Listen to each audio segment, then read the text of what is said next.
Olá, casa! Meu nome é Vitor. E eu sou a Marcele. E seja muito bem-vindo a mais um podcast da casa. Estamos muito felizes de ter você em mais um episódio.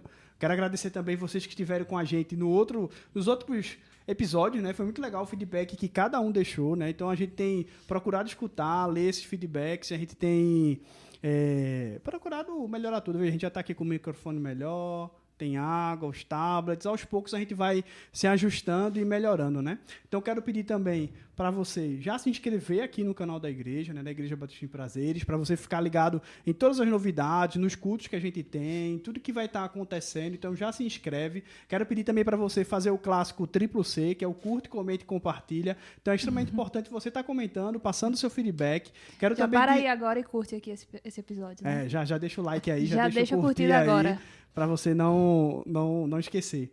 E a gente também está nas outras plataformas, né? No Spotify e no Deezer também agora. Então, acompanha a gente por lá, segue lá o podcast da casa, já deixa a sua estrelinha lá para curtir direitinho, tanto no Spotify quanto no Deezer. Acompanha a gente lá também e compartilha para o máximo de pessoas. Eu estou muito feliz de estar aqui hoje. Eu também. Né? Especial. Hoje é especial. Não que os outros não foram. Esse é quase internacional. Esse é quase internacional, porque fica ali já nas fronteiras ali de outros países. Cara, incrível, brutal. Foi difícil, corrido. A agenda de todo mundo é muito difícil. Eu sempre digo isso. O pessoal pensa que eu estou brincando, entendeu? Mas é muito verdade. A gente conseguiu trazer essa pessoa extremamente especial. A gente está feliz. A gente já estava empolgado quando a gente estava pensando, vamos fazer, vamos estar conversando com essa pessoa. Que bom que encaixou as datas. Então, eu quero apresentar essa pessoa, que é especial, né? Ela aqui é o quê? Cristã. O que mais? Missionária aqui da nossa casa. Casada, bênção de Deus. E sabe o que é mais incrível? É que ela vai avançando no reino de Deus, não tem medo das onças, não tem medo aí do que pode surgir, das cobras. Meu amigo, ela topa tudo para a glória de Deus. Minha amiga, minha querida, missionária Cristina, seja muito bem-vinda. Obrigada. Eu que agradeço essa rica oportunidade de poder falar um pouco da minha vida, porque realmente eu já tinha feito, não um podcast, né, mas algumas palestras na igreja, mas já faz algum tempo. E todo dia, graças a Deus, a nossa casa cresce, né, a família aumenta, e é necessário, né, que outras pessoas também fiquem nos conhecendo mais. E isso alegra o coração de todos nós, né? O meu, em conhecer mais vidas, em poder alcançar mais irmãos em Cristo, e deles também de conhecer um pouco da minha vida, do meu trabalho. Sim, então, eu agradeço a Vitor, a Marcele, por esse convite tão especial. Eles disseram que eu sou especial. Não, gente. Especiais são eles, né? Que estão fazendo um trabalho maravilhoso aqui na igreja. Então, só agradecer a Deus e a vocês. Não, a gente está muito feliz. E, assim, apesar de você não conhecer novas caras, novos rostos aí pela igreja, eu acho que muita gente, ou a maioria, deve te conhecer. Eu lembro a primeira vez. Com certeza escutado falar, né? A gente sempre compartilha assim nas pregações algumas É impossível entrar na igreja e não saber e não escutar falar no nome da irmã Cristina quando fala de obras sociais que a igreja, né?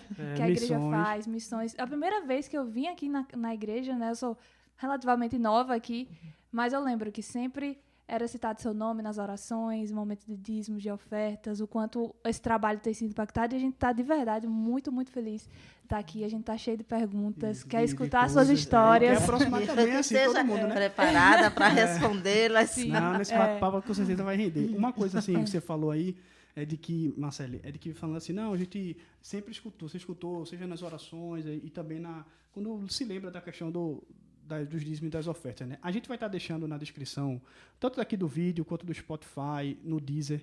Na descrição você vai ter lá um mais, você clica, aí vai abrir as informações, né, sobre o podcast. E a gente vai deixar a conta ali da nossa missionária, né? Caso você queira estar abençoando, né, esse trabalho, né, semeando no reino de Deus. Às vezes você acha que como é que eu posso ajudar? Quero fazer mais. Cara, a gente precisa de semeadores e uma forma da gente expandir o reino de Deus é estar abençoando esse tipo de trabalho. Então, a gente vai estar deixando ali a conta dela. Você pode fazer um Pix, fazer uma transferência. Abençoar esse trabalho, abençoar a irmã Cristina, que é um trabalho relevante, sério. Não vem aqui para inventar nada, nem brincar, mas uma forma de estar abençoando e fazendo esse trabalho, alcançar outras vidas, impactar outras pessoas ali no Amazonas, né, onde ela tem estado e tem trabalhado. Então, a gente vai deixar aqui, eu peço para que você seja generoso, não por, como o Paulo fala, né, não por pesar, né, mas com alegria, de forma voluntária, aquilo que Deus colocar no seu coração para estar abençoando a vida da nossa missionária aqui na obra de Deus. Então, faça isso, né, se desprenda um pouco aí do escorpião, que às vezes a gente fala disso, mexe no bolso, aí mamão vem, aí vem aquela avareza, bate o mau humor, né? Com alegria. E o Deus, né, com certeza, ele vai ser abundante nas nossas vidas e na vida de todos aqueles que contribuem e semeiam no reino dele. Beleza? Verdade. Só para deixar esse recado aí, tá? Para a glória de Deus. Na descrição tá todos os detalhes. Vai estar aí todos os detalhes. É verdade. Mas, Cristina, a gente tá tão feliz, assim, eu fiquei pensando, né? Poxa, o que a gente vai escutar, o que a gente pode conversar, como que a gente pode começar nosso papo com você. E uma das perguntas que eu acho que mais gosto de fazer, assim, para novas pessoas, assim, que eu conheço, principalmente quando estão na igreja, é como foi o seu encontro com Deus, né? Como foi que o seu encontro com Jesus, a sua conversão. Às vezes tem pessoas que têm histórias tão marcantes, outras pessoas não sabem nem dizer que em exato momento se converteram, cresceram naquele ambiente. Mas eu queria escutar de você, assim, antes de ser a missionária Cristina que a gente conhece hoje, como foi o seu encontro com Jesus? Foi uma data muito especial. Eu lembro até hoje o dia, a data, o dia da semana, o mês, o ano, marcou a minha vida. Realmente foi um dia muito especial. No dia 23 de agosto de 2000, às 17 horas e 30 minutos. Eu sei de todos os detalhes. Até os horários, né?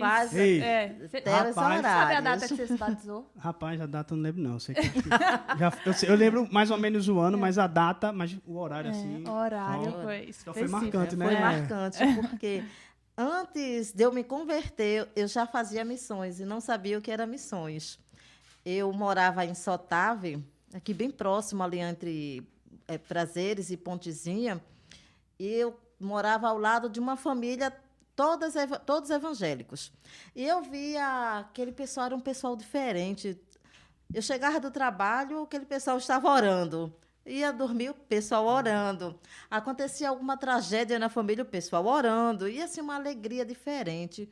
Aí eu comecei a dizer assim, que povo é esse, hein? Que nasce um, eles oram. Chora um, eles estão orando, estão glorificando. Eu digo, eu quero conhecer esse Deus. Que povo é esse diferente? E comecei a orar, pedir para conhecer Deus. E, aos poucos, o Senhor foi trabalhando na minha vida. Eles têm um grupo de missões.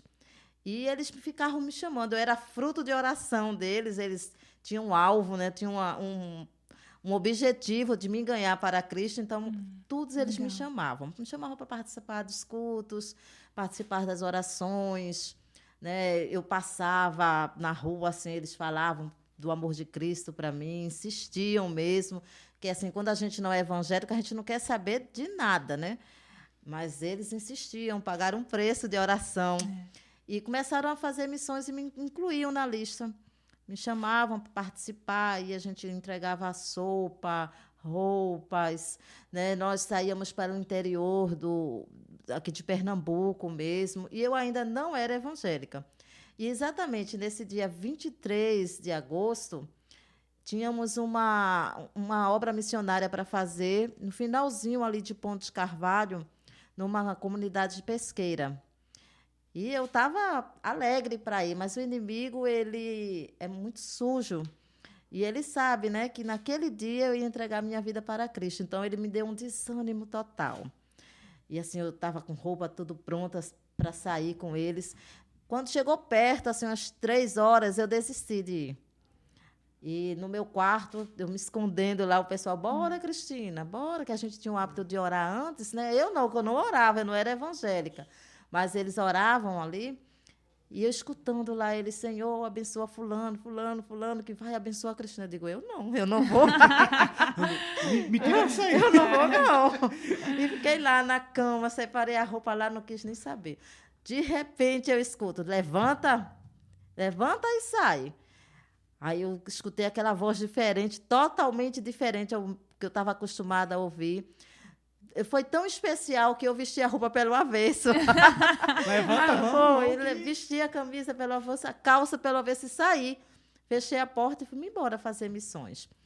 Quando chegou lá nessa comunidade pesqueira, tinha uma missionária chamada Cristina. E ela ia pregar. Nesse dia, ela pregou e não teve como eu dizer não. Ali eu aceitei a Jesus Cristo. As meninas estavam vendo minha roupa tudo pelo menos, mas ninguém falou nada, porque também se falasse eu ia querer voltar, né? Aí, quando terminou o culto, aquele abraço, aquele choro, aquela alegria, aí chegaram, não é por nada não, mas sua roupa está pelo avesso. Eu passada de vergonha. Mas foi um dia muito especial para mim, o dia que eu encontrei com Jesus Cristo, né? Eu estava cansada já de lutar sozinha, né? Quando a gente não tem Cristo, a gente luta sozinha, né? E ali não, ali foi algo diferente, porque eu já vi que eu não estava mais só. O culto terminou às 18 horas e às 19 horas já me senti uma nova criatura. Aquele temor, aquele vazio que a gente, quando não tem Cristo, sente, já foi preenchido, assim, a certeza. E, assim, muito interessante, porque eu já me converti sabendo que era dízimo e oferta. Porque quando nós saíamos para fazer entrega de sopa, entrega de roupa, a gente comprava enxoval para beber, né, ajudava muito. E era necessário, eu via que ninguém ali recebia doações. Era tudo do bolso, era tudo fruto de dízimos e ofertas.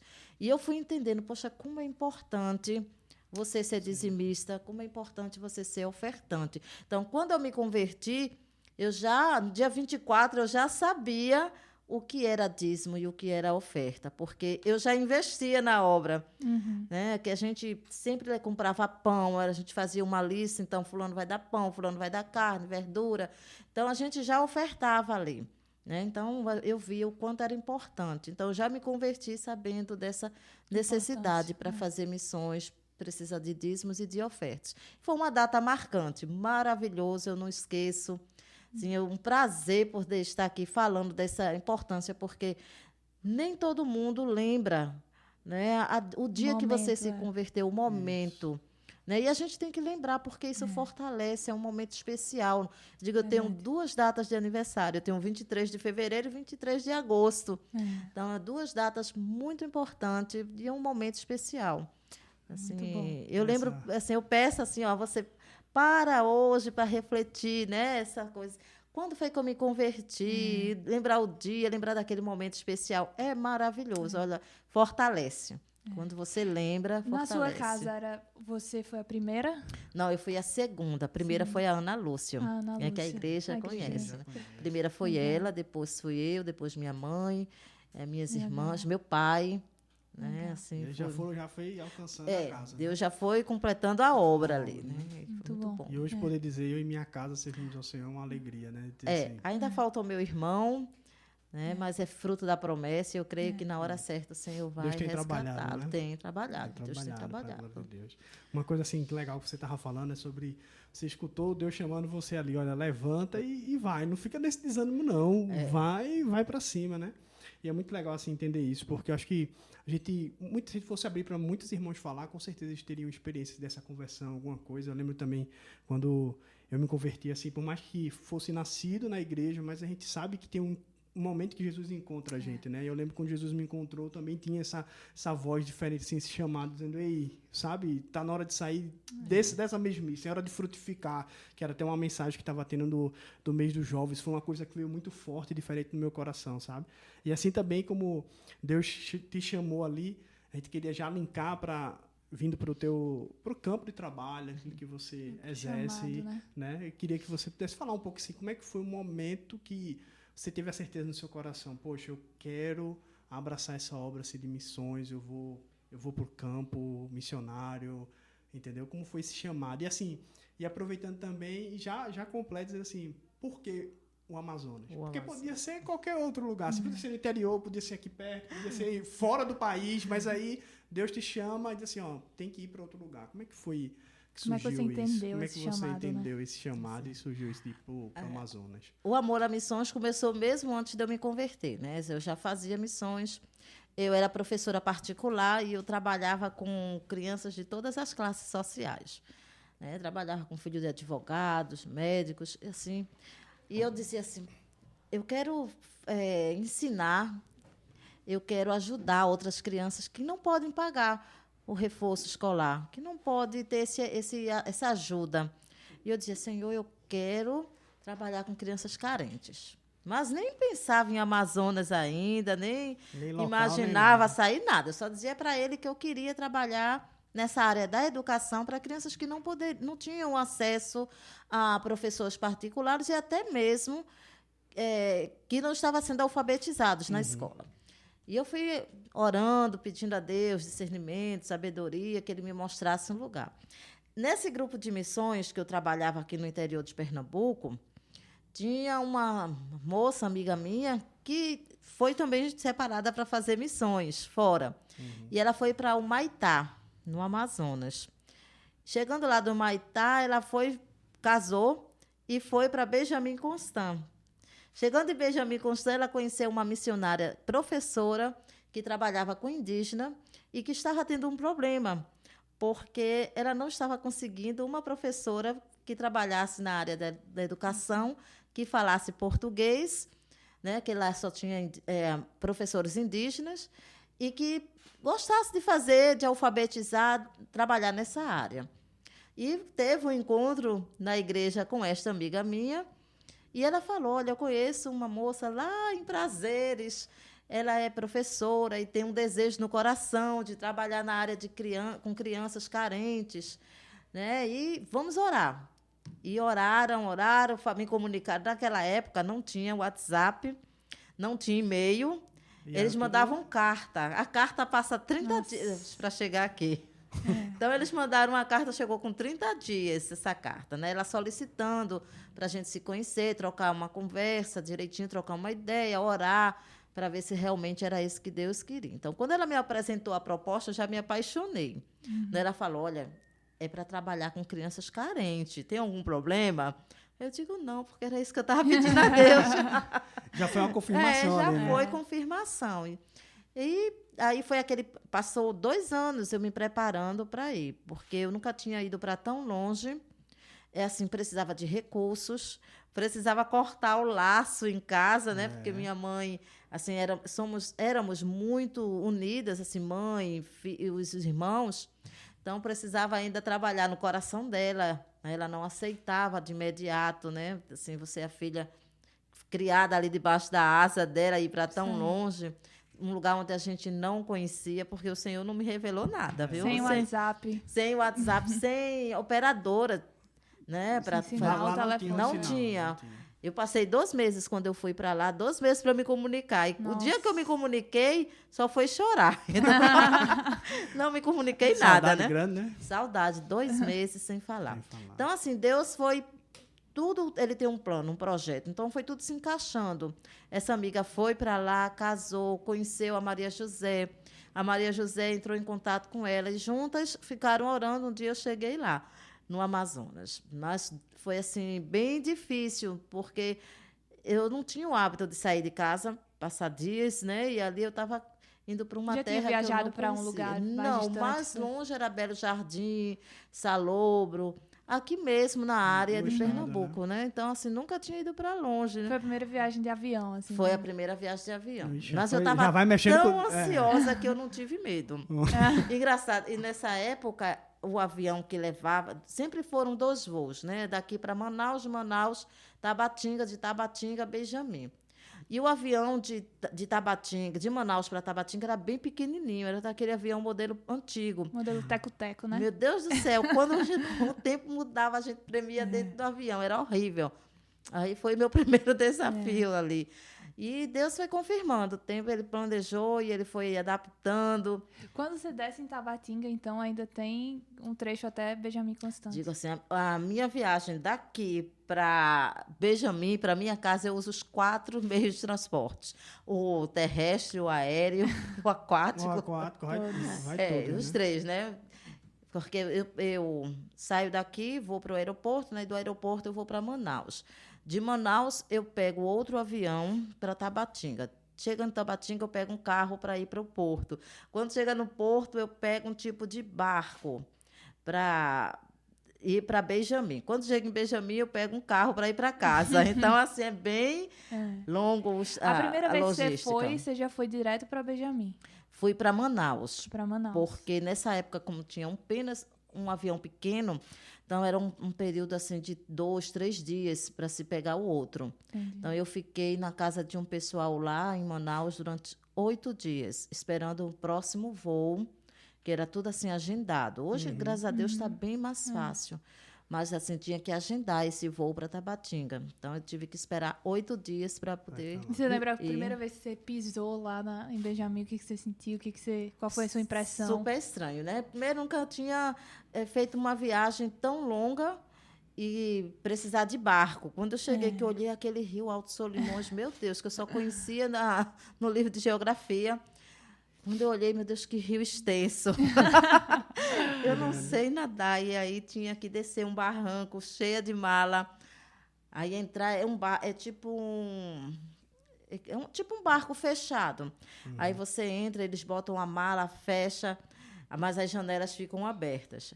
E eu ficava vendo, meu Deus do céu, eu quero sair daqui. O que é que eu tô fazendo? O que é que eu vim fazer? O que eu vim fazer aqui? O que é que tu me mandou pra cá, né? Assim, Isso foi em que ano? Uma viagem em 2010, 2010, outubro de 2010. 2010. Tá vendo aí? Já faz 13 anos, né? 13 anos. 13 anos. E quando desceu em Benjamin, eu digo, chegou em Benjamin, né? Agora estou tranquila. Não, a gente ainda vai pegar um carro para poder chegar em casa.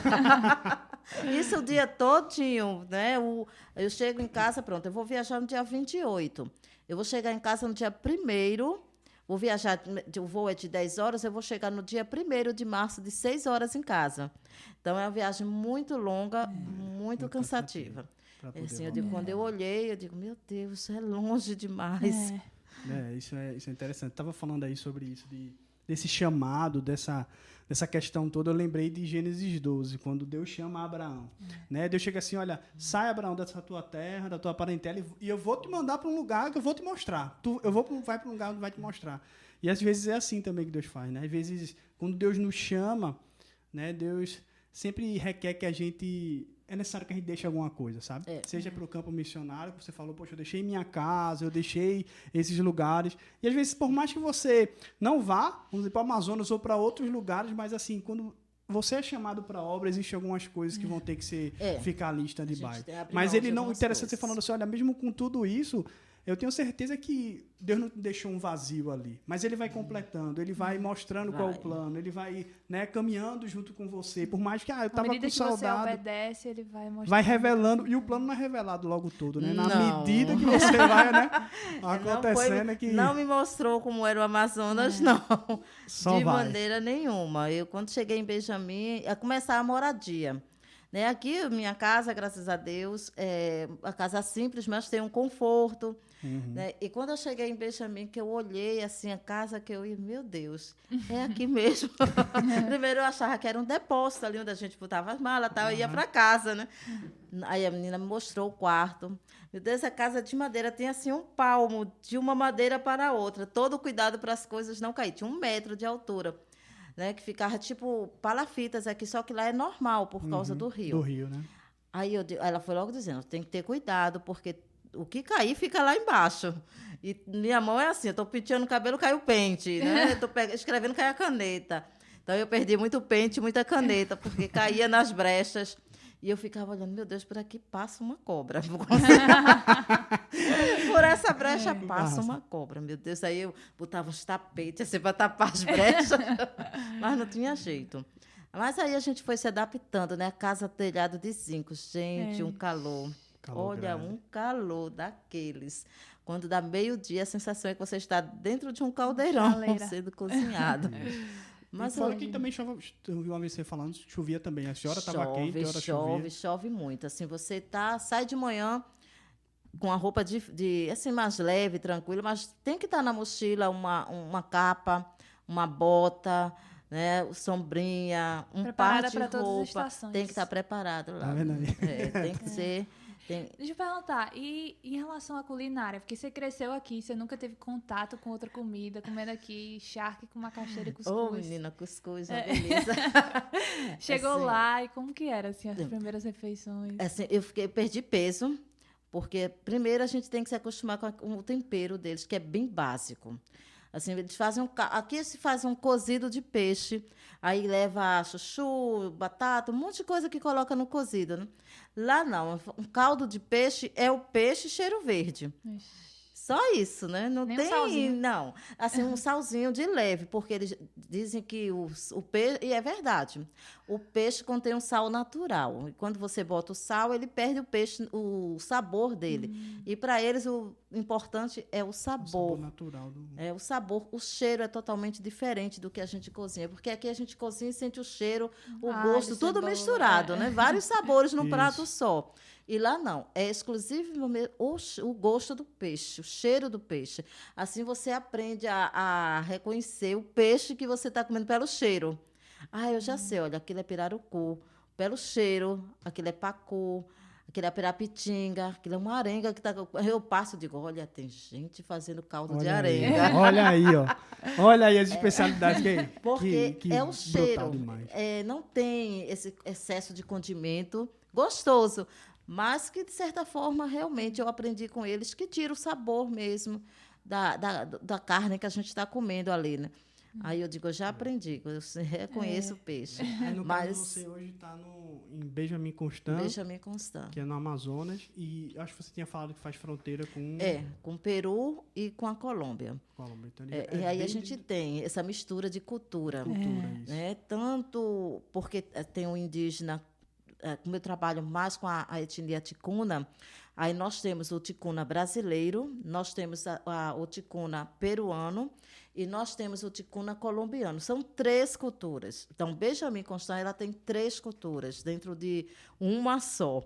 Então, a gente convive com a cultura colombiana, o tempero colombiano é muito parecido com o nosso, que eles usam muito condimento. O peruano já é bem apimentado. E o ticuna brasileiro é mais leve. É mais o cheiro verde, uma pimenta de cheiro no máximo. Como que é o idioma lá? É português a maioria? Fala-se muito o espanhol, mas a língua ticuna, que é a língua mãe dos indígenas dessa etnia, né? Porque nessa área que eu estou tem Tabatinga, tem Atalaia e tem mais de 9 etnias. Então, cada etnia tem o seu dialeto, né? Tem a sua língua. Então, você está na rua, você está ouvindo o ticuna, você está ouvindo o ticuna peruano, que fala diferente do ticuna brasileiro. Você tem o maioruna, que é a língua diferente do ticuna. Tem o matiz, tem o colina, então tem o marubo. Nossa. Então, são várias línguas... várias línguas num lugar só. Até para decorar essas línguas é difícil. Não, é difícil, gente. É muito difícil. Muito difícil mesmo. E o trabalho lá você faz com as crianças, né? Na parte de alfabetização. De alfabetização. Sempre foi? Você chegou lá e você já sabia que ia trabalhar com crianças na área da alfabetização? Já fui, porque esse foi... você falou, o acerto, né? Com crianças com área, exatamente. Da área que eu tinha feito com a missionária. Então, eu já sabia que ia trabalhar. Só que eu não ia para trabalhar em Benjamin Constant. Eu ia para trabalhar em Atalaia do Norte. Não ia ser com os ticunas, ia ser com os marubos, os colinas e os maiorunas.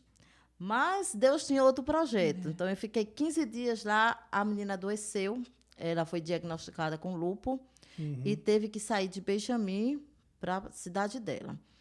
Aí, o projeto dela, que ela já tinha feito a estrutura dela para as salas, meu dormitório, tudo, parou.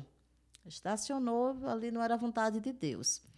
Aí eu fiquei 15 dias em Benjamin, eu digo assim, agora eu vou voltar, porque eu vim para trabalhar e agora o projeto foi embora. Eu digo, pronto, eu já estava desanimada, triste, né? Porque Deus tinha colocado algo no meu coração e aquilo não tinha acontecido.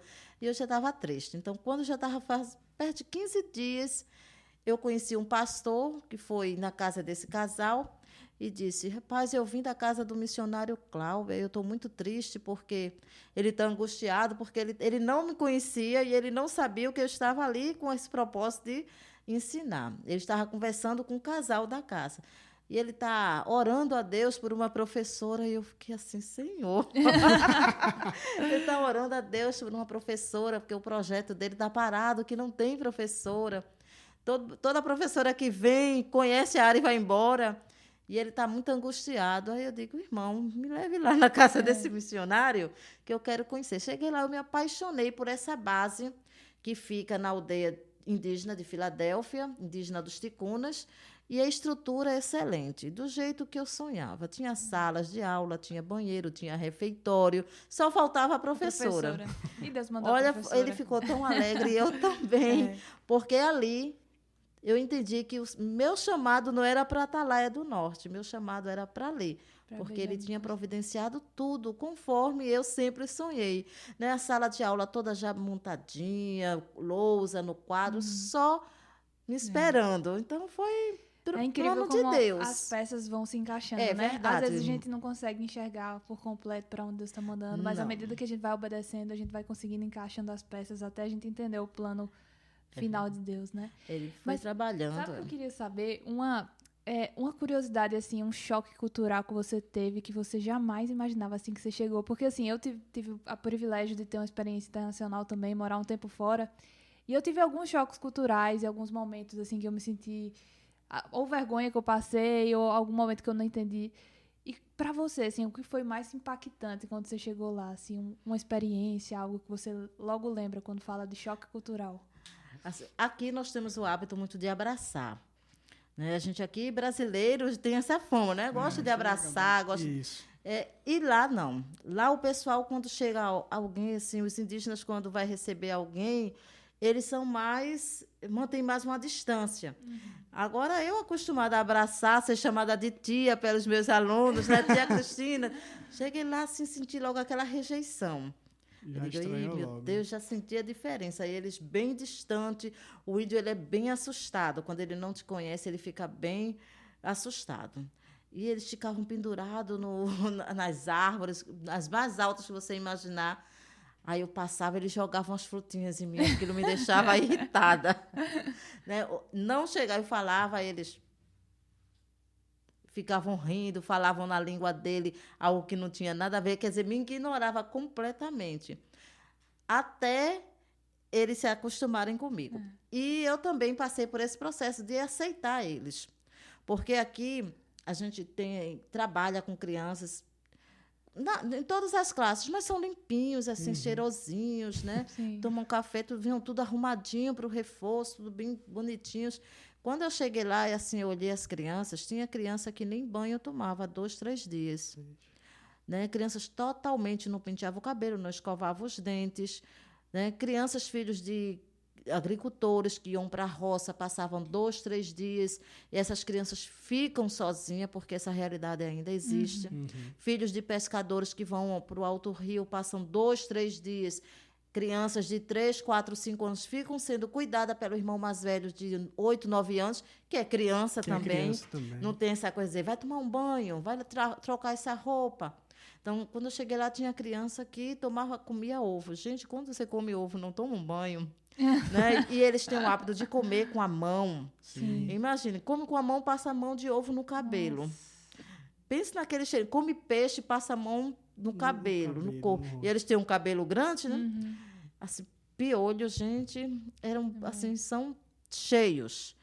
Aí foi um choque de cultura para mim, porque quando eu queria abraçar, eu lembro assim que teve um dia, eu saí de casa, tinha tomado meu cafezinho, fui abraçar uma criança, não porque... Eu até pedi perdão a Deus, porque não foi algo que eu provoquei, entendeu? Mas quando eu respirei o cheiro de sujeira no corpo daquela criança, assim, eu fiquei enjoada. Aí eu digo, Senhor, pronto, Deus não me quer aqui, porque me deu ânsia de vômito. Mas aí eu fui entender, né, que não era porque eu quis ou não, mas era o cheiro de sujeira mesmo que estava impregnado naquela criança. E eu fui ver que aquela criança passou mais de 3 dias sem tomar banho. Então, o cheiro forte, porque eles entram no rio, como não tem ninguém para trocar a roupa deles, para lavar, eles vestem aquela roupa. E, às vezes, a roupa seca no corpo.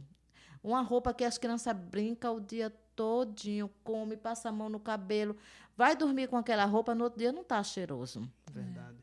E eu, sim, acostumada com Avon aqui, eu brincava com as minhas crianças todo mundo já direcionado, toma um banho, escova os dentes. Aí senti, assim, eu me lembro que aquele dia para mim foi marcante, porque eu senti o cheiro forte, que não foi agradável.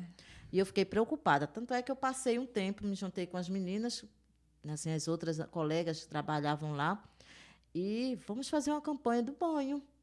Né? Vamos quando terminar a aula, né, vamos dar banho nessas crianças. Vamos lavar cuidar. O cabelo. Vamos também, né?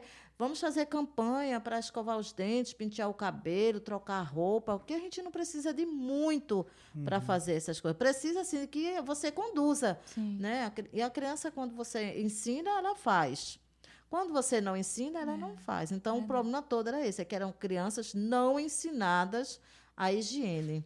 A realidade também que você falou, né? Os pais, muito tempo fora, e às vezes como é que você vai trazer esse direcionamento? Às vezes os pais nem têm tanto essa noção assim de higiene também. Exatamente.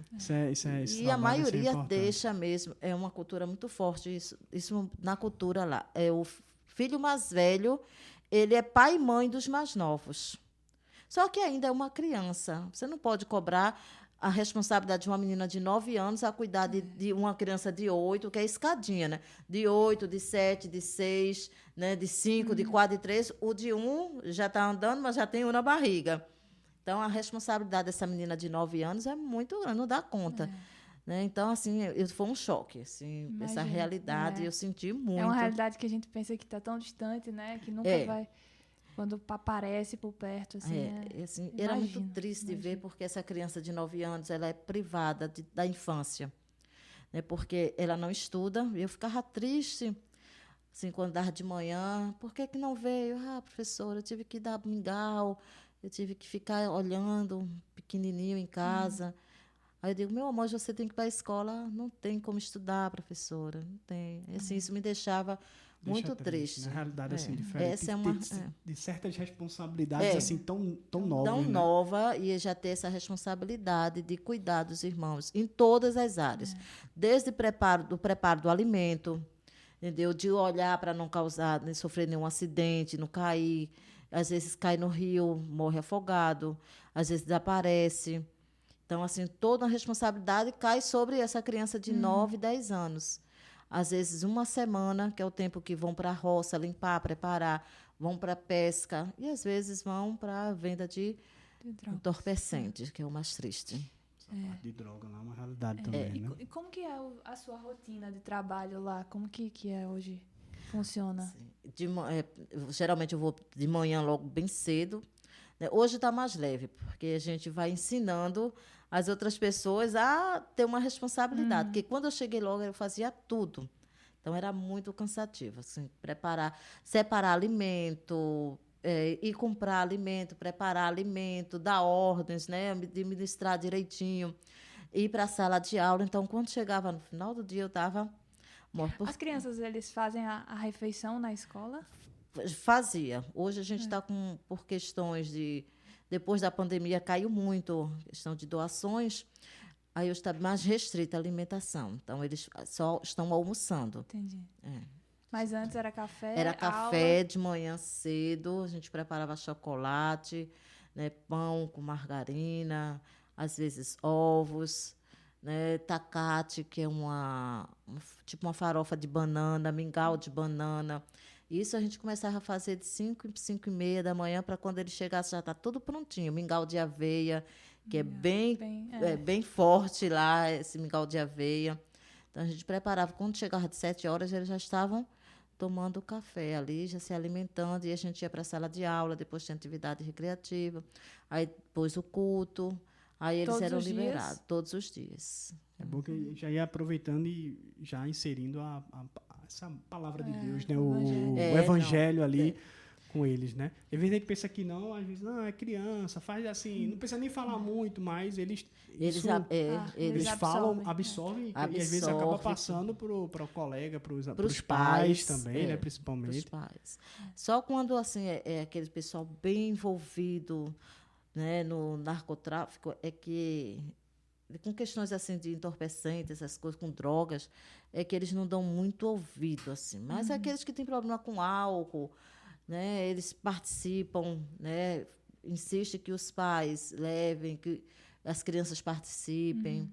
Mas só tem aquele pessoal que... Você comentando até, né, falando aqui no último culto, que está maior ainda, né, o número de pessoas nesse meio que você tem visto, tem observado. Tenho visto muito, e assim, é muito triste ver, porque a gente já não sabe mais aonde é que eles vão transportar a droga. Né? Eu já vi de tudo, já vi droga, já vi a polícia lá prendendo banana, já vi em fralda de bebê, dentro de peixe, dentro de artesanato, já vi todo tipo. Né? Agora não sei mais onde é que eles vão transportar a droga. Então, assim, é muito sério, que às vezes são pai e mãe que vai ser preso e vai deixar seu filho lá na comunidade. Para um tio, uma tia que já tem 5, 6 filhos, vai criar os deles, não vai. Deixa lá, vai olhar, não vai educar, vai olhar. E aquelas crianças ficam soltas na rua, né, sem nenhuma orientação, crescendo assim, só indo em casa para dormir, mas passando o dia todo na rua à mercê dos maus ensinamentos. É verdade, um desafio aí grande com relação a isso, né?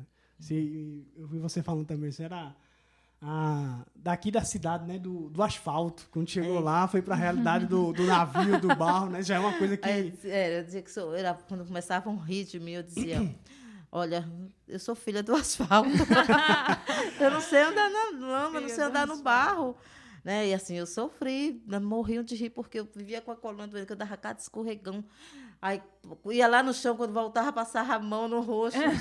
Sujava, né? E eu só ficava o olho. E eles tudo... A roupa, o cabelo, eu chegava na base toda cheia de lama. O que aconteceu? Eu digo, eu vim andando. Até nisso... Nessa questão da adaptação é importante. Andar com a bota, assim, aqui eu nunca botei o pé numa bota. Né? É muito pesado para você caminhar num barro com a bota, você fica muito mais cansada. Né? E, assim, corre o risco de você escorregar e ter que caminhar com ela, levar ela na mochila, porque se faz necessário. Quando você está ali no Amazonas, você está propenso ali a encontrar uma cobra, uma aranha venenosa, porque ali é o habitat deles. Então, é melhor que você esteja de bota, bem protegida, de capa, ser bem prudente, ter cuidado o caminho com quem você anda, porque você diz assim, é tudo indígena, mas a gente sabe que é indígena, mas é humano, e no coração do homem a gente não sabe, né? E ali é o território deles, eu não conheço. Né, assim, eu não conheço a área, mas eles conhecem e não se perde de forma alguma.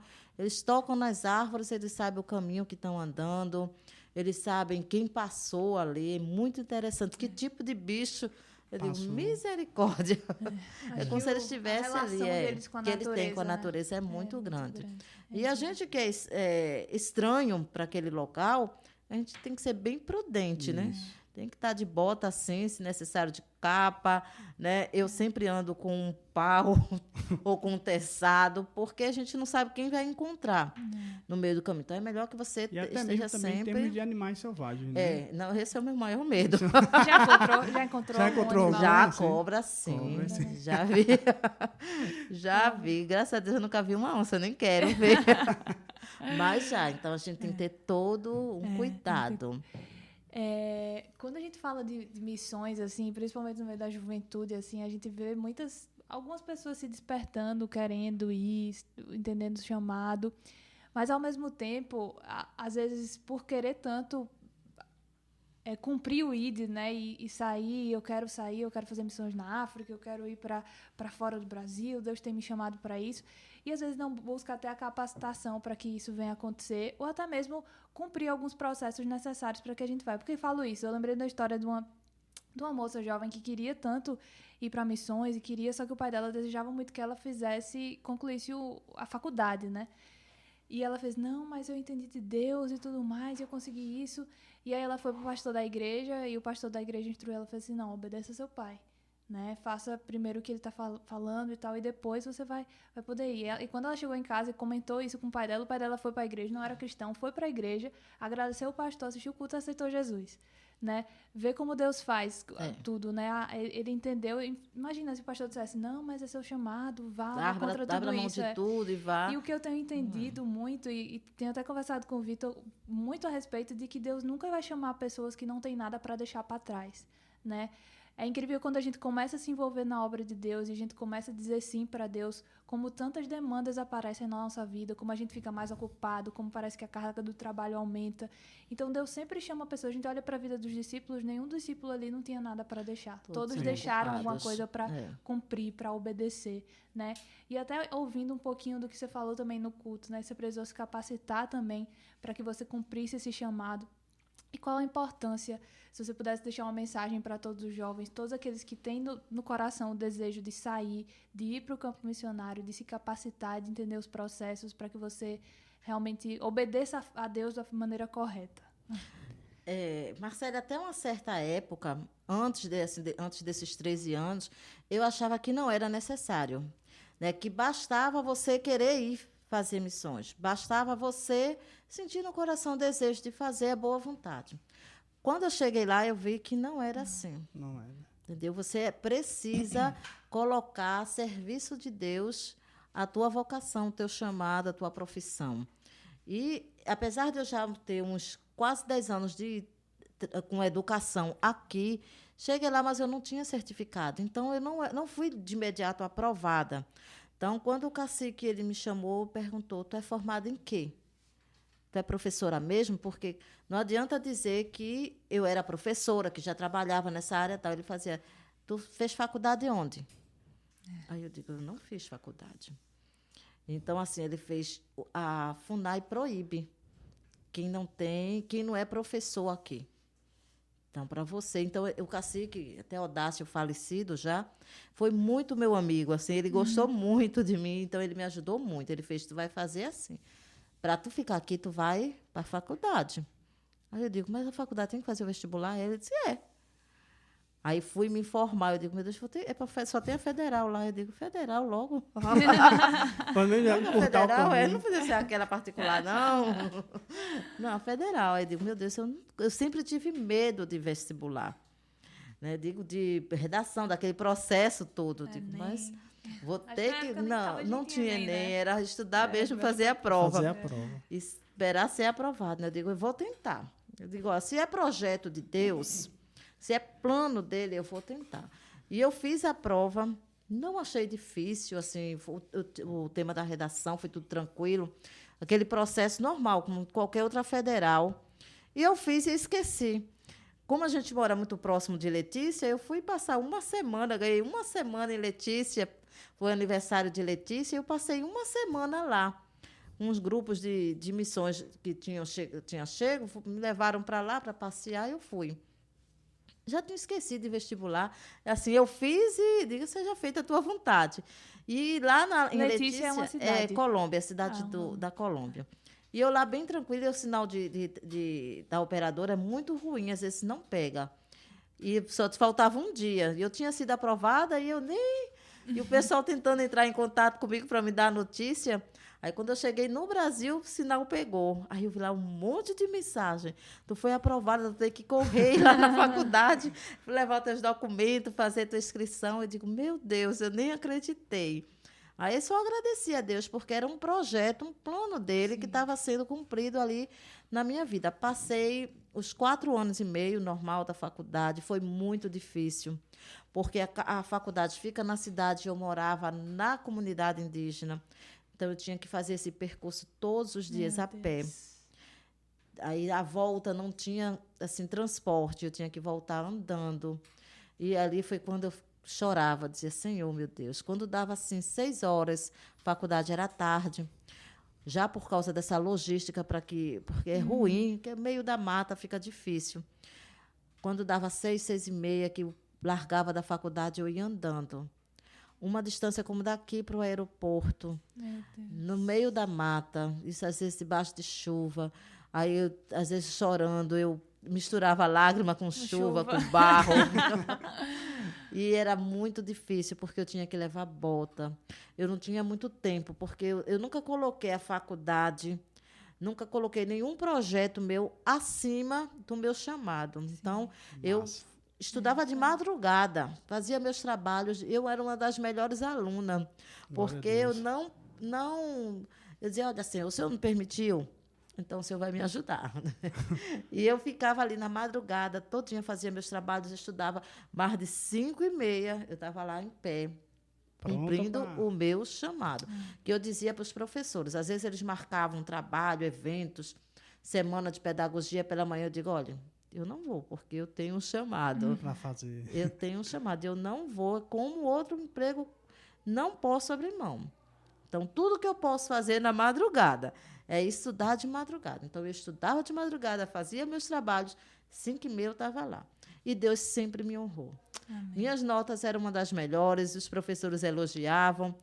Quando tinha temporal, ele sabia que eu não podia ir. Então, ele fazia, então, no outro dia, eu passo um trabalho para ti, tu faz, porque eles entendiam o que eu fazia ali na comunidade. Então, eu tive muito apoio da universidade. Que legal. Muito apoio mesmo, porque não tinha quem fosse fazer. Então, quando se trata de educação, a universidade apoia, e me apoiaram muito. Muito legal. Eu estava assim, parabéns, Cristina, não desista. Às vezes, quando eu chegava lá toda molhada na faculdade, eu levava uma roupa dentro da bolsinha, né, dentro da mochila. Eu dizia, professora, eu vou trocar ali minha roupa. Viu? Aí ela, vai lá. Quando for, não bota falta, não, viu? Eu vou trocar de roupa. Aí ia lá, trocava de roupa, e aí, às vezes eu ficava cansada, porque eu ficava muito cansada. Às vezes não almoçava para poder chegar logo. Aí os professores, não desista não, Cristina.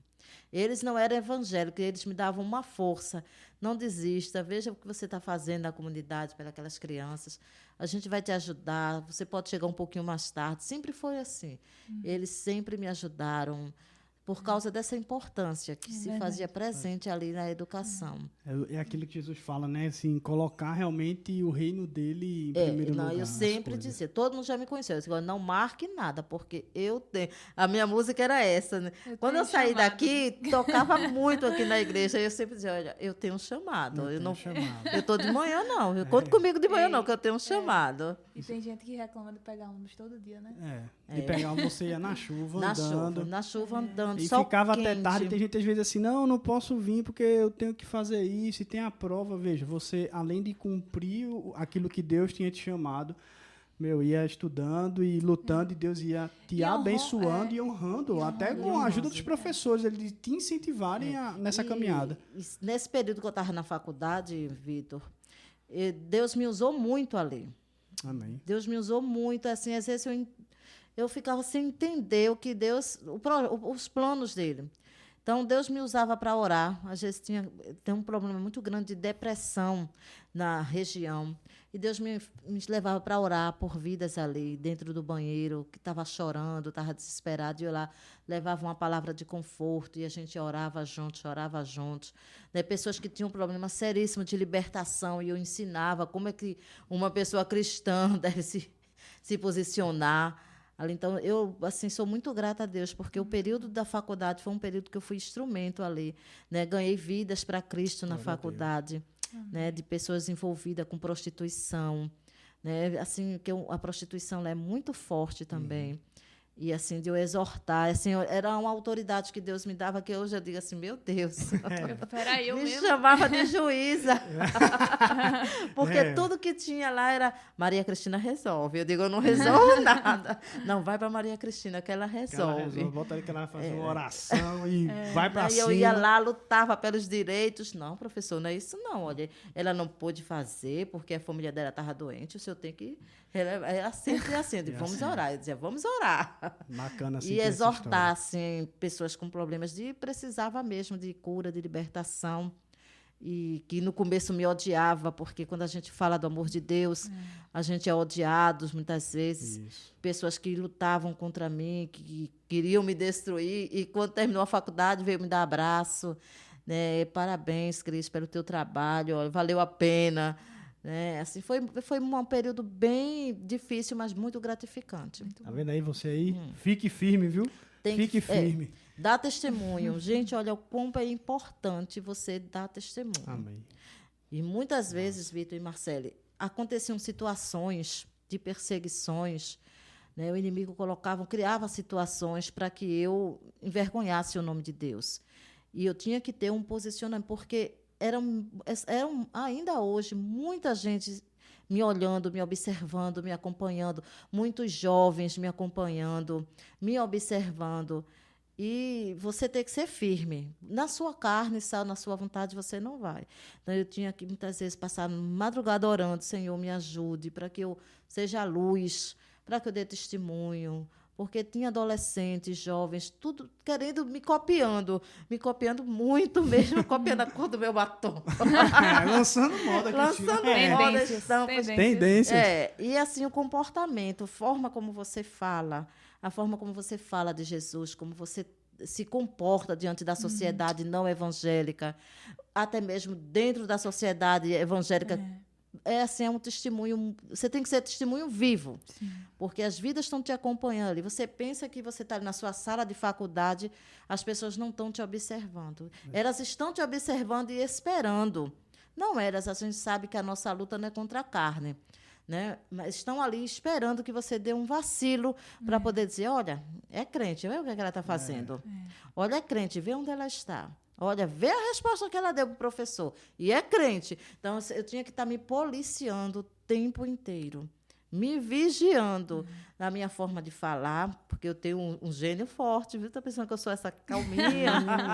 Olha aí. Eu tenho um temperamento explosivo. Então, eu estava o tempo inteiro me policiando para a forma como eu falava, como eu tratava, né? Para não ser rude, para não dar uma resposta que viesse envergonhar o nome de Cristo, porque eu sempre dizia, eu não estou aqui para envergonhar o nome de Cristo. Amém.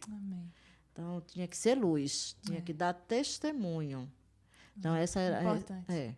Isso é uma batalha. E é legal, assim, você comentando essas histórias, porque eu já quero também, não só saber disso, mas também de alguma história, alguma experiência que você tem ali em Benjamin Constant, com as crianças, de você ver o agir de Deus ali na vida daquelas crianças, na sua vida também. São 13 anos já, né? 13 um bom tempo. anos Então, acho que tem muitas histórias para contar. Tá. Assim, na área da educação, eu tinha um aluno chamado, veja o nome da criança, Zorobabel. Meu Deus. Menina, esse menino era... Deus me livre. Tinha que ter muita paciência, porque era um menino muito levado, um adolescente já. Quando eu cheguei, era pré-adolescente e, com o tempo, foi se tornando adolescente. Mas um adolescente complicado. Assim, aquele bem rebelde, eu digo rebelde sem causa, porque tinha tudo, mas era bem difícil. Ele não queria aceitar ordens, não queria aceitar nada. Ele queria fazer tudo da forma dele. Ele não aceitava Jesus Cristo e era rebelde, dizia que Jesus Cristo não existia, que não cuidava dele. Então, era bem problemático ele. E eu orando. Quando eu pego esses alunos bem complicados, eu digo, é fruto de oração, tem que orar. Aí orava, orei, acho que um bom tempo por Zorobabel. Zorobabel já sabia ler direitinho, mas não queria participar, não queria ouvir falar de Jesus, não queria ler a Bíblia, não queria... Quando ia, ele era aquele aluno que tirava a paz de todo mundo, perturbava, batia muito. Ai, deu muito trabalho. Aí eu digo, vou desistir de Zorobabel, porque eu não aguento ele. E comecei a orar pela vida dele, a gente orava, eu e as meninas oravam, e uma ação de Deus começou a agir na vida dele. Aí fui na casa dele, fui entender por que aquela criança tão agressiva. Eu entendi porque era uma criança que sofria abuso da família. Até então, a gente não tinha esse acesso, não falava-se tanto. Né? Hoje, a gente já consegue falar de abuso sexual dentro da comunidade. E lá, a gente nessa época não se falava tanto, né? Só se dizia assim, porque foi abusado. Foi porque foi abusado. E esse menino tinha uma revolta dentro dele tão grande que ele não aceitava você falar de Jesus de forma alguma. E eu orando, pedindo a Deus. Tinha 12 para 13 anos. Ele tinha sido abusado, depois eu fiquei sabendo que ele foi abusado logo nos primeiros anos da infância. E ele era muito revoltado, muito revoltado. E eu orando, a gente foi lá na casa dele, conversava, tudo. Ele não deixava você trabalhar. Ele perturbava você de um jeito que ele não assistia à aula, não participava de nada e nem deixava ninguém participar. E eu, meu Deus, eu vou desistir dele. Eu não tinha como, era muito cansativo. E a gente começou a orar pela vida dele. Orar, e eu sentava com ele, falava de Jesus para ele. Né, e orava para que Jesus entrasse na vida dele, tirasse aquela mágoa, aquela revolta. E trabalhando, orando, trabalhando com ele, envolvendo, eu dava atividades, quando eu queria madeira, eu dava essa responsabilidade para ele. Quando eu precisava de banana para fazer a merenda, eu dava essa responsabilidade para ele. Já que eu não conseguia trabalhar com ele na sala de aula, então eu dava atividade fora. E ele cumpria com excelência. Ele trazia as melhores bananas, ele trazia as melhores frutas, trazia o melhor cupuaçu para açúcar. E ele foi começando a se sentir importante. Encontrou alguém que entendeu ele e começou a demonstrar amor por ele. E realmente eu amo aquele menino. Hoje é pai. E assim, a parte mais assim, emocionante foi quando terminou o final do ano. Eu acredito que 2014 para 2015, eu pedi para todo mundo fazer uma carta. E ele fez uma carta, e assim, as palavras dele, uma das frases dele: professora, muito obrigada por não ter desistido de mim. A senhora foi a única que falou de Jesus de uma forma diferente para mim. Né? E ele começou a participar da igreja. Hoje faz parte do Ministério Jovem da igreja lá indígena. Assim, deu muito trabalho, mas eu vejo que aquilo ali foi um desafio e Deus operou na vida. Então, para mim, foi uma medalha que eu nunca esqueço. Professora, você não desistiu. Obrigado por não desistir de mim. Obrigado porque a senhora falou de Jesus de uma forma como ninguém tinha falado. Então, isso, para mim, é um prêmio. A cartinha dele... É uma recompensa. Tem um jacaré, que o clã dele é de jacaré, tem um jacaré lá bem grande. Né? Assim, eu me senti honrada com aquela carta. E assim, eu vi o poder de Deus ali, na vida daquele menino. Hoje ele é pai. Já tem um filhinho, né? Trabalha na canoa dele. E, assim, quando eu passo, eu digo, se essa criança me der um tico de trabalho, como tu me deu, tu vai ver. Mas, normalmente, esses que dão muito trabalho, quando cresce, uma bênção, e vem, já vai um instrumento aí de Deus já. Você pode dar o testemunho depois, né? Não, mas eu lembro, ele era calminho. Tá vendo aí? Ele era calmo, eu lembro, eu não posso mentir. Não, mas legal assim, a gente saber dessas histórias. Só a nível de curiosidade, a gente passou agora recente pela pandemia, né? E aí, não sei se você, na pandemia, você voltou ou permaneceu lá no campo. E aí lá, como é que foi, assim, lidar com essa situação toda com a pandemia aí? Fechou? Como é que foi? Como é que foi o trabalho? Só pra gente saber, assim. Eu estava saindo daqui quando começou a se falar em Covid. Sim. Né? Quando eu cheguei lá em março, que a gente não acreditou a dimensão do que seria. Isso. Ninguém imaginou que em março... Não, só lá na China, acho que não vai chegar, você achava isso, né? Em março, ninguém... Meados de março foi quando as coisas começaram a acontecer. E foi muito difícil. Quando fechou o aeroporto, 15 dias, quando a gente chegou lá, eu cheguei nesse período já no finalzinho de fevereiro e março, então, com 15 dias, fechou o aeroporto. Ninguém vai, ninguém vem. E os casos foram aumentando. A comunidade indígena proibiu a entrada de qualquer pessoa. Porque a gente sabe que o indígena tem a saúde muito fragilizada. Uma gripe, que a gente, às vezes, passa aqui 15, 20 dias, né? Eu não sabia disso. Eu pensava que era o contrário, que por eles estar comendo alimento fresco e tudo mais, eles tinham uma imunidade boa. Mas eles têm menos defesa aqui, porque a gente anda muito, a gente está em todos os lugares e o organismo vai se adaptando. Eles estão ali dentro, só ali dentro da comunidade. Então, quando pensou-se em Covid, fechou as comunidades. Então, tinha barreiras em todas as entradas, e os casos aumentando cada dia mais. Se ligava à televisão e via os casos de Manaus, e a gente começou a ficar desesperado ali. Pessoas bem próximas nossas começaram a falecer. A gente vê os corpos chegando na beira do rio, e vai para Manaus, foi entubado, então a gente já sabe, vai voltar já no caixão, e assim foi acontecendo. E quando chegou o caso de pegar a Covid, foi um desespero, porque não tínhamos hospitais suficientes, só tem um hospital e não tinha médico suficiente. É um médico. Isso para não sei quantas comunidades. Meu Deus. Tá na área indígena e não indígena. Um hospital. Não tinha oxigênio. Então, não se sabia entubar. Não tinha leito, porque ninguém estava preparado, né? E muito menos os interiores. E foi muito difícil. Não tínhamos essa rede de farmácia que nós temos aqui, quantidade de antibióticos, de remédios, não, médicos especialistas, não tínhamos nada. E os casos foram só aumentando, o desespero, que o que mata mais é o desespero. Então, quando eu vim pegar a Covid, meu marido pegou também primeiro do que eu. Fiquei 1 semana tratando dele em casa, sozinha. Né? Dei a ele a amoxicilina, dei a ele a azitromicina, remédio para pressão, que ele é hipertenso. Então, quando ele melhorou, eu tive. Aí eu tive um caso mais acelerado, porque atacou imediatamente meu pulmão. Então, quando eu comecei a me sentir mal, né, assim, eu lembro que eu estava me sentindo muito fraca, eu fui no espelho, vi que meu rosto estava cheio de placas vermelhas e inflamadas.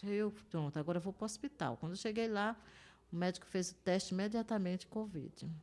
Vou tirar um raio-x do teu pulmão. E eu procurando ar para respirar e nada. Né? Aí, quando ele veio, ele disse, misericórdia, teu pulmão já está bem comprometido. Aí bateu um desespero, porque eu só ouvia casos de morte. E aquilo ali que eu digo, poxa, fulano morreu de Covid, fulano morreu de Covid. Eu agora estou com Covid, vou morrer também. A gente só pensava nisso. Aí, graças a Deus, tomei todos os antibióticos, fiz todos os procedimentos, procurei me alimentar, e orava e clamava a Deus, e ligava aqui para casa, gente, orem aí, um desespero total. E eu consegui me recuperar. Graças a Deus. Graças a Deus. Mas foi muito difícil. Perdemos o nosso cacique, né, o cacique Odácio, o nosso irmão em Cristo, o primeiro pastor indígena de Cuna, morreu. Assim, nossos vizinhos. Então, assim, foi muito desesperador. Assim, a comunidade indígena totalmente despreparada, porque quando o agente de saúde ia lá dizer, olha, gente, não pode estar nas casas. Isso para uma indígena não existe. O indígena mora numa casa onde tem 10, 15, 20 pessoas. O indígena não tem, esse copo aqui só é meu. Aqui. Mas se aqui tivesse 2 ou 3 indígenas, esse copo aqui era meu e deles todo. Então, bebia ele. Então, assim, não tinha essa coisa de separar. Entendi. Então, foi muito difícil para o indígena, morreu muito indígena por conta disso. Porque indígena não fica em isolamento. Já é da cultura dele, já está ali junto. Ele já está ali, todo mundo come no mesmo prato, bebe água no mesmo copo, dorme na mesma rede. Então, não tinha como fazer, não pode ficar junto. E a gente sabe que a Covid era um alto poder de contaminação. Principalmente assim, nesses copos, exatamente, perto, respirar perto. Dormir perto ali, amamentar. Então, para o indígena, isso foi muito difícil. Então, quando a gente sabia assim, poxa, como é que vai ser? Separar o indígena, colocar o indígena no isolamento. A maioria dos indígenas que morreram também de depressão, porque eles foram separados do convívio dele. Entendi. Então, o indígena é assim, se tem um indígena doente, todos eles estão tudo ali junto, orando, clamando, seja evangélico ou não, está todo mundo ali. Então, quando diz assim, tem que separar. Pronto, aquilo ali, ele entrava em depressão, já não queria comer, não queria tomar o remédio. Então, foi muito difícil separar o indígena no período de Covid, porque eles não sabem o que é separação. Para eles, é todo mundo junto ali, dentro da comunidade. Entendi. Muito legal, né? Se eu pudesse, a gente ia ficando aqui, a gente ia ficando aqui falando. Não, eu queria agradecer. Cristina, agradecer já muito. Acabou, gente.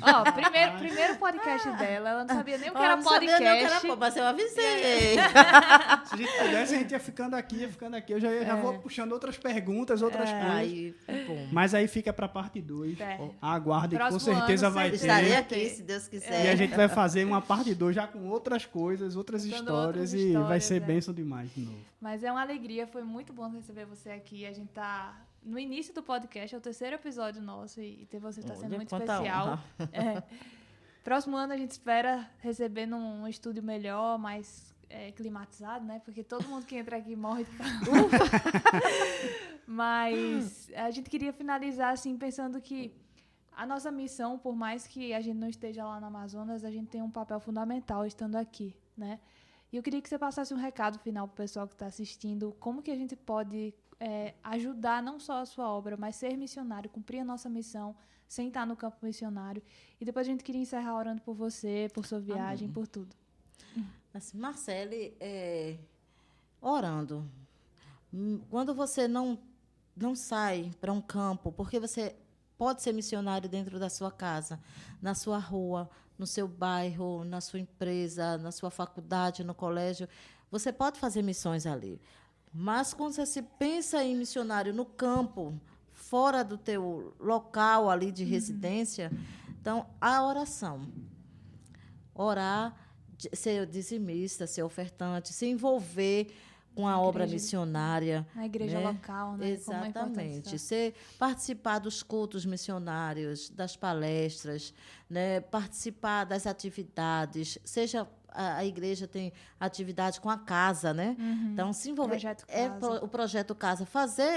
Quando você participa desse projeto, quando você vai lá preparar um enxoval, eu estava vendo recentemente uma irmã em Cristo falando, estava preparando de enxoval para as meninas grávidas. Gerando amor, né? Projeto Gerando Amor. Isso é fazer missões. Porque, às vezes, você não pode sair, mas você pode se envolver com o projeto Casa. Isso é missões. Isso é fazer a obra de Deus.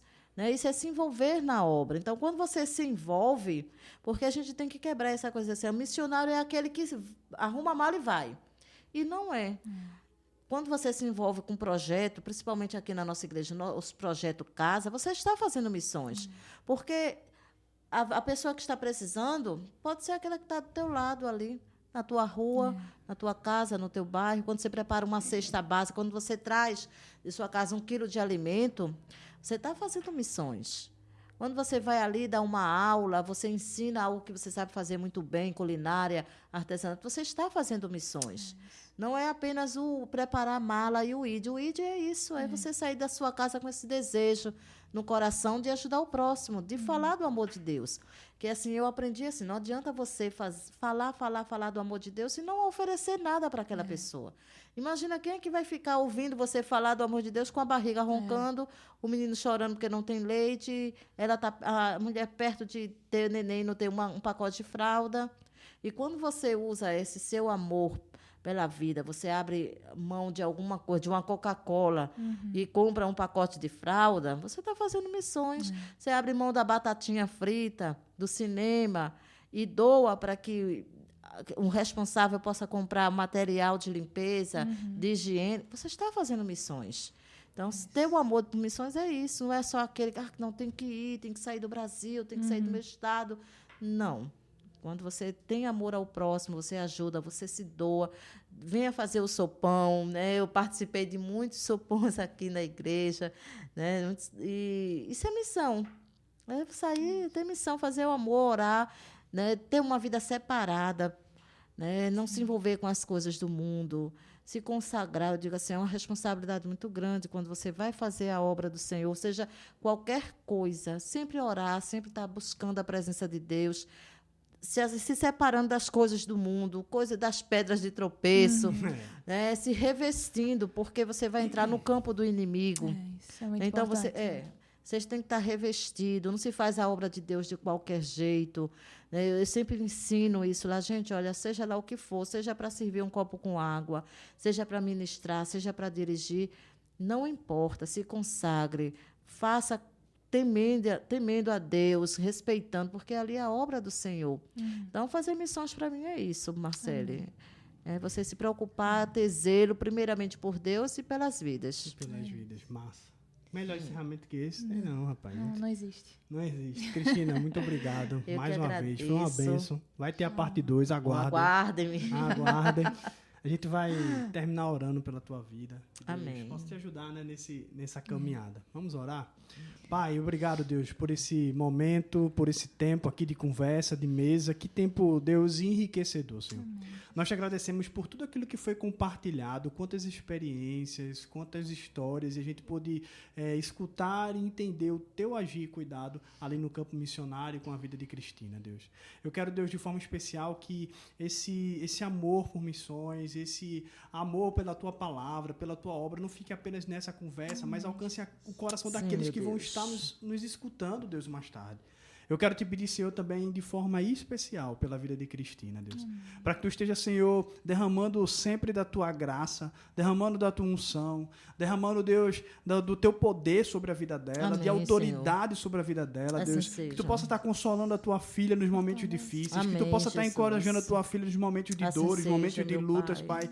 Nós queremos, Deus, te pedir para que tu esteja colocando nela sempre um espírito de coragem, de autoridade, de ousadia, Deus, para que ela possa, Senhor, continuar com a Amém, obra que tem ali Jesus. sido feita, Pai. Repreendemos, Deus, os dardos de Satanás, repreendemos, Assim Deus, seja, da meu vida Deus. dela, Deus, a ação de Amém, Satanás Jesus. sobre ela. Assim Repreendemos seja, também a meu ação Deus. de Satanás na vida dos indígenas, daquelas Assim crianças, seja, Deus. meu Pai. Nós Tem repreendemos misericórdia, no meu poder Deus. que há no teu nome, Assim Senhor. seja, E meu pedimos, Pai, que a tua presença seja estabelecida naquele lugar. E que Amém, vidas Jesus. nesse ano de 2023 sejam alcançadas Amém, através do meu trabalho da Deus. missionária Assim Cristina. seja. Que crianças sejam alfabetizadas, Amém, livres, Deus, Jesus. do pecado, livres, Senhor, da prostituição, das Aleluia. drogas, Senhor. Amém, Livre meu da Deus. religiosidade que existe Sim, ali, meu Senhor. Pai, em Que o nome teu de nome e o teu Jesus. trono seja estabelecido naquele lugar, Senhor. Amém, e nós Jesus. rogamos e pedindo isso, Pai, no poder e na autoridade que é no nome de Jesus. Cuida da tua Amém. filha, da família dela, do seu Assim casamento, seja, meu Pai. Deus. E que muitos frutos possam ser colhidos para a glória do teu nome. Abençoa a tua filha. É isso que nós te pedimos, Senhor, em teu nome. Amém. Amém. Eu quero agradecer mais uma vez a Cristina. Gente, foi massa esse tempo. A gente quer pedir para que vocês estejam nos acompanhando nos próximos episódios, refletindo sobre esse, lembrando. A gente vai colocar ali na descrição do vídeo, não só aqui no YouTube, mas nos demais canais, Spotify, Deezer, né, as contas aqui da nossa missionária, para que você possa estar sendo um participante, né, e semeando no reino de Deus. Que Deus abençoe sua vida. Até o próximo Até o capítulo. próximo. Valeu. Deus abençoe.